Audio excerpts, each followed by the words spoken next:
I'm a 27-year-old woman, the eldest child of a middle-class family that's always prided itself on being traditional and close-knit. My parents run a small business, a cozy bakery they've owned for over 20 years, and we've always lived in a modest but fully paid-off house in a quiet suburb. Growing up, I knew we weren't rich, but my parents always emphasized the importance of hard work and family loyalty. I believed that until recently I could count on my family no matter what. But as it turns out, loyalty seems to have limits. When my grandfather passed away about 5 years ago, he left me a trust fund. It's not win the lottery money, but it's substantial, enough to change someone's life if managed wisely. The catch is that I can only access it when I turn 30, unless it's for specific purposes like buying my first home or pursuing further education. I've always been practical, so I've been patiently waiting until I can use it to either purchase a small apartment in the city or start a business of my own. It's been something I've looked forward to, a safety net and an opportunity to build something for myself. My brother Tyler is 25 and recently got engaged to Lauren, a 26-year-old woman who comes from a wealthier background. Lauren is the kind of person who lights up a room with her confidence and charm, but I've noticed she has a way of pushing boundaries that makes people either adore her or tiptoe around her. I was cautiously optimistic about her joining the family, until recently. It started at a family dinner a couple of months ago. Lauren, in her usual polished and bubbly way, brought up my inheritance. It wasn't subtle. She mentioned how lucky I was to have something so significant waiting for me and asked what I planned to do with it. I explained my ideas, a small apartment, or possibly starting a business. I kept it vague because, honestly, it felt strange to talk about my finances so openly. Lauren smiled and said, almost jokingly, that it would be so helpful if I used the money to support her and Tyler's upcoming wedding or maybe help them with their future plans. Tyler laughed it off, but there was this awkward moment where Lauren just stared at me, as if waiting for me to agree. I didn't. My parents jumped in, saying it was my money and my decision, but Lauren kept going, suggesting that family money should benefit the whole family. I brushed it off at the time, but something about her tone didn't sit right with me. Over the next few weeks, Lauren's comments became more direct. She started pulling me aside during family gatherings, asking me to reconsider how I planned to use the trust fund. She suggested it would be much better spent helping her and Tyler buy their dream home. She even framed it as a way for me to invest in the family's future.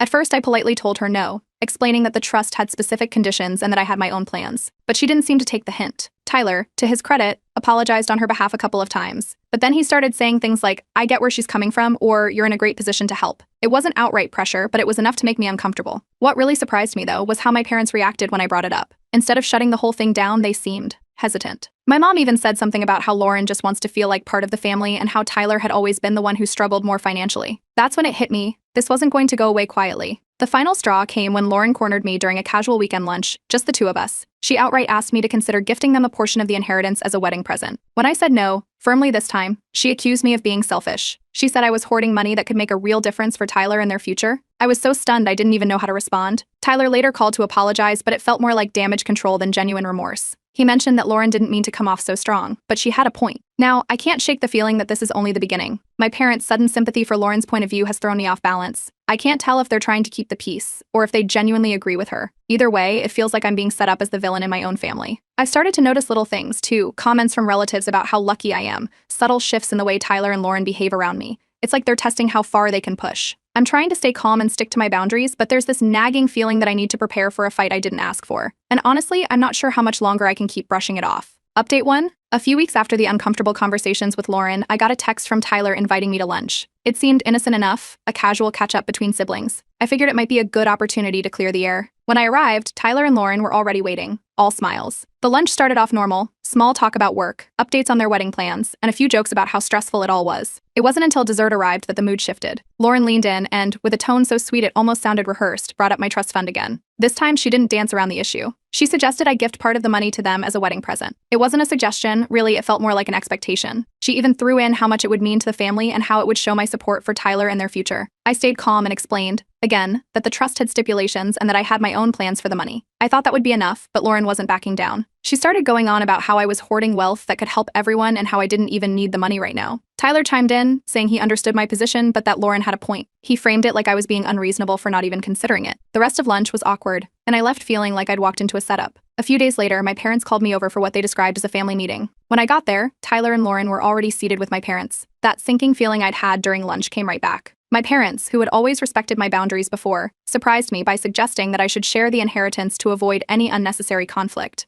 My dad even threw in a comment about how family comes first and how this could be my way of showing support. I was floored. They weren't outright demanding it, but the pressure was undeniable. Lauren looked smug, like she'd already won. I reminded them that the trust fund was mine and that I had clear plans for it. But instead of backing me up, my parents started making excuses for Tyler and Lauren. My mom mentioned how Tyler had always had it tougher financially and how Lauren just wanted to feel like part of the family. The betrayal stung more than I expected. I left the meeting without agreeing to anything, but I knew this wasn't the end of it. The next few days were a whirlwind. Somehow, Lauren managed to drag extended family into the mess. Aunts, uncles, and even distant cousins started reaching out, telling me I should do the right thing and help Tyler and Lauren. It became clear that Lauren had framed me as greedy, someone who wasn't willing to support her own family. It didn't matter that the money wasn't even accessible yet, or that it had been left to me for specific purposes. The narrative had been set. I confided in my best friend, who was just as outraged as I was. She reassured me that I wasn't in the wrong, but it didn't make the constant phone calls and messages from relatives any easier. One cousin, who I'm particularly close to, stepped in to defend me, even offering to mediate. But Lauren quickly shut that down, accusing the cousin of sticking her nose where it didn't belong. Things escalated further when Tyler called me late one night, sounding more desperate than I'd ever heard him. He tried to guilt-trip me, saying the money would help Lauren feel welcomed into the family, and that it was my chance to prove how much I cared about him. I refused, again, but the conversation left me feeling drained. That's when I decided to consult a lawyer. I needed to confirm, beyond any doubt, that the trust fund was legally untouchable by anyone but me. The lawyer assured me that I was in the clear and advised me to document everything in case things got worse. That sense of relief was short-lived, though. My parents started dropping hints that they might distance themselves emotionally if I didn't compromise. It wasn't a direct threat, but the implication was clear. They framed it as me choosing money over family, ignoring the fact that it was Lauren who had made this into a fight in the first place. I was cornered, and it felt like every move I made only added fuel to the fire. Lauren continued to spin her narrative to anyone who would listen, painting herself and Tyler as the victims of my supposed greed. The whole situation was spiraling out of control, and I couldn't shake the feeling that things were about to get even worse. Update 2. Not long after the family meeting, I got wind of something that left me stunned. A mutual friend casually mentioned that Lauren had already started putting down deposits for an extravagant wedding. She'd booked a high-end venue, secured a pricey catering service, and even arranged for a designer dress fitting. What struck me was how confidently she was spending, as if she already had the money in hand. That's when it clicked. Lauren was banking on me caving. I confronted her at a family gathering a few days later. In her usual composed way, Lauren admitted she assumed I would come around eventually, and that she needed to make quick decisions to lock in the best vendors. She even framed it like she was doing me a favor, ensuring the family event of the year. When I pointed out how presumptuous that was, Tyler jumped in, defending her. He said she had been under pressure to plan and didn't mean to overstep, but it didn't feel like overstepping. It felt calculated. Things took a turn when my parents let slip a detail I hadn't known before. They'd been loaning Tyler money over the years. They said they felt obligated to support him, especially since he was starting a family with Lauren. It made sense why they were so hesitant to call him or Lauren out, but it also opened my eyes to just how deep the favoritism ran. This wasn't just about my inheritance anymore. It was a pattern. Lauren's next move was taking things public, at least in a roundabout way. She started posting vague updates on social media about family greed and selfish relatives. It wasn't long before distant family members, many of whom I hadn't spoken to in years, began flooding my inbox with messages. They told me I needed to do the right thing and help Tyler and Lauren. Some even called me heartless, claiming I was tearing the family apart over money. At this point, I looped back to my lawyer. She advised me to distance myself, both legally and emotionally, from the situation. That meant no longer engaging in family debates about the money and keeping records of everything. It felt like a drastic step, but I knew I had to protect myself. My best friend, always my voice of reason, suggested I take it a step further and go no contact with Tyler and Lauren for a while. I wasn't sure I was ready for that, but I could see where she was coming from. Around this time, Tyler left me a voicemail. His voice cracked as he pleaded with me to reconsider, saying this whole situation was destroying the family. He painted it as a misunderstanding, but the underlying guilt trip was hard to ignore. Not long after, my parents echoed his sentiment, accusing me of being stubborn and refusing to compromise. It felt like everyone was rallying against me, except for a few key people who saw through the charade. But then came the most unsettling discovery yet. I found out through my cousin that Lauren had been trying to snoop into my financial situation. Apparently, she'd been asking Tyler for details about the trust, and even tried to get him to access my financial records under the guise of helping with the family budget. Thankfully, there was no way for them to actually gain access, but the thought of her digging that deep sent chills down my spine. My cousin, who'd been quietly keeping an eye on the situation, dug up something even more shocking. Lauren had a history of manipulating people for money. She'd been engaged once before, and that relationship ended in disaster when her ex discovered she'd been using him to fund her lifestyle. Armed with this information, my cousin confronted her, which only led to more drama. Lauren denied everything and accused my cousin of trying to turn the family against her. Meanwhile, the extended family started to divide into two clear factions. Some believed Lauren's narrative about me being selfish and greedy. Others, after hearing my side of the story, began to see the bigger picture. The divide only added to the chaos, with family gatherings turning into battlegrounds of whispered arguments and passive-aggressive comments. I knew I couldn't keep living like this. The stress was taking its toll, and I started to seriously consider drastic measures to protect my inheritance and, more importantly, my mental health. My lawyer suggested filing a cease and desist letter if Lauren continued her harassment. My best friend reminded me that sometimes cutting people off is the only way to preserve peace. It wasn't a decision I took lightly, but I could see the writing on the wall. By now, the battle lines were drawn, and it felt like there was no turning back. My once close-knit family was fractured, and the one person orchestrating it all didn't seem to have any intention of stopping. I could only hope that whatever came next would bring some kind of resolution. Update 3. After weeks of relentless drama, my lawyer and I decided it was time to take action. She drafted a formal cease and desist letter addressed to Lauren, explicitly warning her to stop the harassment and smear campaigns. It felt like a necessary step, especially as Lauren's behavior was escalating. Her social media posts had become even more pointed, with thinly veiled accusations about selfish family members destroying relationships and vague mentions of betrayal. It was exhausting to deal with, and I knew ignoring it would only embolden her further. The cease and desist seemed to hit a nerve. Within days, Tyler and Lauren retaliated by threatening to sue me for emotional distress. They claimed my refusal to share the inheritance and a legal letter were causing them undue hardship. Their threats were flimsy at best. My lawyer assured me they had no legal basis for a case. Still, the audacity was mind-boggling. Tyler, who had always been my easygoing little brother, was now fully entrenched in Lauren's schemes. My parents, unsurprisingly, got involved again. They begged me to settle this quietly to avoid embarrassing the family any further. Their primary concern wasn't about right or wrong. It was about how this ongoing feud might look to others. They argued that I should compromise, give Lauren and Tyler what they wanted,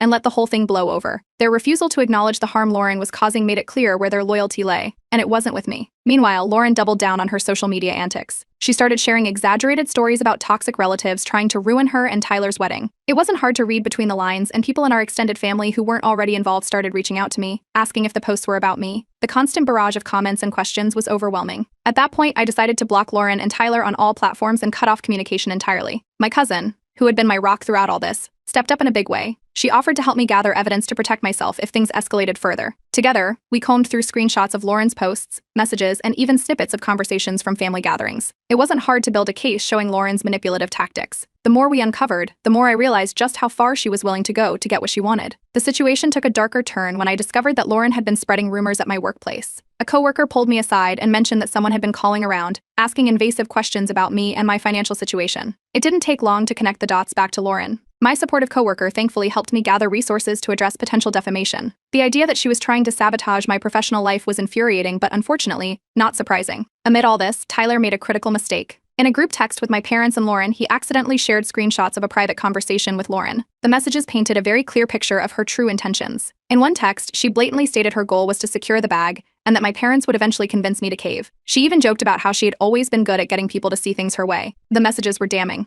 I immediately forwarded the text to my parents, hoping they would finally see the truth. Their reaction was a mix of shock and denial. While they couldn't ignore the evidence, they still hesitated to confront Lauren directly. My dad muttered something about how weddings bring out the worst in people, as if that excused her behavior. My mom seemed more conflicted, but she still didn't fully side with me. The extended family, however, had a much stronger reaction. Once the text circulated, many of them began to rally behind me. Those who had previously been on the fence or believed Lauren's version of events quickly changed their tune. The shift was noticeable, and for the first time in weeks, I felt like I wasn't completely alone in this battle. Lauren, predictably, tried to backpedal. She issued what could only be described as a fake apology, filled with vague statements about misunderstandings and getting caught up in the stress of wedding planning. It was clear she wasn't sorry for what she'd done, only for getting caught. I refused to accept her apology, which only seemed to fuel her anger. With my lawyer's advice, I decided to take the final step, filing a restraining order against Lauren. It wasn't a decision I made lightly, but her harassment had crossed too many lines. The restraining order not only protected me legally, but also sent a clear message that I wouldn't tolerate her behavior any longer. The fallout from the restraining order was immediate. Lauren's social media posts abruptly stopped, and Tyler seemed to pull back as well. The tension with my parents remained, but the silence from Lauren was a relief. For the first time in what felt like forever, I had some breathing room to start focusing on myself again.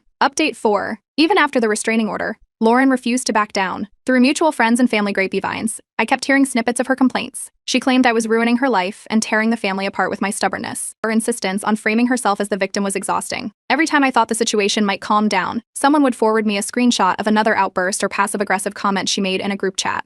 The breaking point came when Tyler called me directly for the first time in weeks. He issued an ultimatum. Either I agree to share the inheritance, or he would cut me out of his life. He framed it as a choice between being part of the family or continuing to cause unnecessary drama. It was clear he was under pressure from Lauren, but hearing those words from my brother was still a gut punch. I confronted my parents about the entire situation, laying everything out, from Lauren's manipulations to Tyler's ultimatum. For the first time, I directly accused them of enabling Tyler and Lauren's entitlement. Instead of addressing the core issue, they dropped a bombshell of their own. They admitted they'd been struggling financially for a while. The bakery wasn't doing as well as it used to, and they were worried about retirement. They hinted that Tyler and Lauren had been helping them out here and there, which explained why they were so reluctant to stand up to them. It wasn't just favoritism, they were financially dependent on them. Hearing this shifted my perspective on why my parents had been so passive, but it didn't make their behavior any less hurtful. My cousin, who had been my strongest supporter throughout this ordeal, suggested it was time to go no contact with my immediate family, at least temporarily. She reminded me that I couldn't keep setting myself on fire to keep others warm, especially when they weren't willing to meet me halfway. After a lot of thought, I decided to step back entirely from family events. It wasn't an easy decision, but the constant tension was affecting every aspect of my life. I told my parents that I wouldn't be attending any gatherings for the foreseeable future and asked them not to contact me unless they were ready to address the situation seriously. Their reaction was predictably emotional, accusing me of abandoning the family, but I stood firm. Meanwhile, Lauren's social media attacks escalated into outright slander. She started posting detailed and completely fabricated stories about how I had sabotaged her wedding plans and refused to help out of sheer spite. A few mutual friends who weren't aware of the full situation began to distance themselves from me, believing her version of events. My lawyer stepped in again, sending her a warning about defamation. The letter must have rattled her, because the post stopped abruptly after that. Interestingly, I started to see cracks in Tyler and Lauren's united front. Mutual friends hinted that Tyler was beginning to regret how far things had gone but felt trapped by Lauren's demands. Around the same time, I heard through the same grapevine that Lauren had a backup plan. She was allegedly planning to leave Tyler once they were financially stable. The rumor came from someone who had overheard Lauren talking at a bridal shower, and while I couldn't confirm it, it fit with everything I'd learned about her so far. As all this was unfolding, my parents slowly began to see Lauren's true colors. They didn't admit it outright, but their tone shifted during the few strained conversations we had. They started questioning some of Lauren's decisions and acknowledged that her behavior wasn't entirely defensible. Still, they stopped short of apologizing or taking any accountability for how they had handled the situation. I decided it was time to focus on myself. I started therapy to process the family drama and figure out how to set healthier boundaries moving forward. My therapist helped me realize that while I couldn't change how my family behaved, I could control how much access they had to my life. It was empowering to take back that control after months of feeling like I was constantly on the defensive. In a surprising twist, my extended family organized a gathering and made it clear Lauren was not welcome. They wanted to show their support for me and distance themselves from her toxic influence. It was the first time I felt like I wasn't fighting this battle alone. Seeing the people who mattered most rally around me was a huge relief. By the end of it all, I had made my priorities clear. Protecting my mental health and financial future became my main focus. I stopped engaging with any drama related to Lauren and Tyler, refused to entertain my parents' guilt trips, and leaned into the support of my extended family and close friends. For the first time in a long time, I felt like I could breathe again. Update 5. A few months after I officially cut ties with my parents, Tyler and Lauren, the situation took a sharp turn. Word spread through mutual friends that Lauren had left Tyler. The news didn't come as a surprise to anyone who had been following her behavior. Apparently, after realizing the inheritance battle wasn't going to end in her favor, she started distancing herself from Tyler. The breakup happened quietly, with Lauren moving out of their shared apartment under the pretense of needing space. Tyler was blindsided. Shortly after, Tyler reached out to me. It wasn't the hostile or desperate tone I had grown used to during the inheritance drama. Instead, he apologized. He admitted that Lauren had manipulated him into taking her side and that he had ignored the warning signs because he wanted their relationship to work. He seemed genuinely remorseful, but I made it clear that rebuilding any sort of relationship would require time, effort, and respect for my boundaries. Meanwhile, my parents also began reaching out, trying to mend our fractured relationship. They started acknowledging that they had enabled Tyler and Lauren's entitlement and expressed regret over how they handled the situation.